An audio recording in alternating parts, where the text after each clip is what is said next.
बिस्मिल्लाहिर्रहमानिर्रहीम। अस्सलाम वालेकुम। मेरा नाम डॉक्टर सरदार अली खान है और मैं शुगर और हार्मोन्स यानी एंडोक्राइनोलॉजी का स्पेशलिस्ट हूँ किंग्स इंटरनेशनल हॉस्पिटल स्वात में।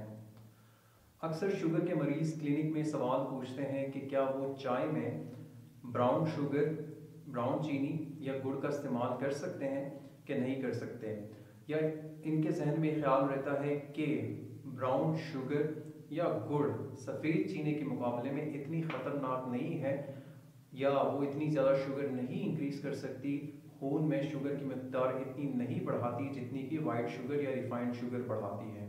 इसके साथ साथ प्री डायबिटिक पेशेंट लोगों के जहन में भी ये एक आम कन्फ्यूजन रहती है।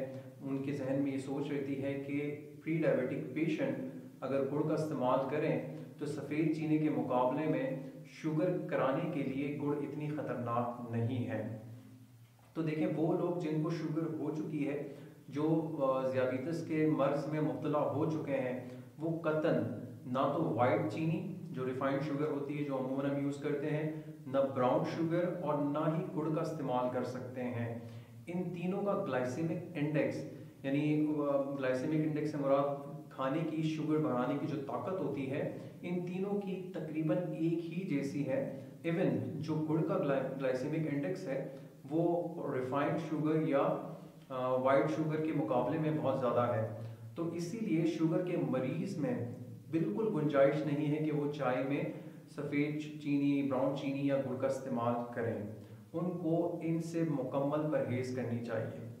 अब बात करते हैं प्री डायबिटिक पेशेंट की, उन पेशेंट की जिनको अभी शुगर तो लाहक नहीं हुई है लेकिन उनके खून में शुगर की मिकदार इस स्टेज पर है, इस मरहले में है कि उनको आने वाले वक्त में शुगर होने का ख़तरा मौजूद है।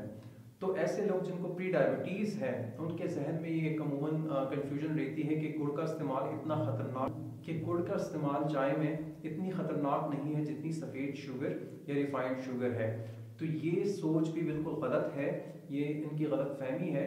बिकॉज गुड़ भी उतनी ही ख़तरनाक है जितनी रिफाइंड शुगर है, और प्री डायबिटिक पेशेंट को भी इन तीनों किस्म की शुगर से बचना चाहिए। ना तो वो सफ़ेद शुगर इस्तेमाल कर सकते हैं, ना ब्राउन शुगर इस्तेमाल कर सकते हैं, और ना ही चाय में गुड़ का इस्तेमाल कर सकते हैं।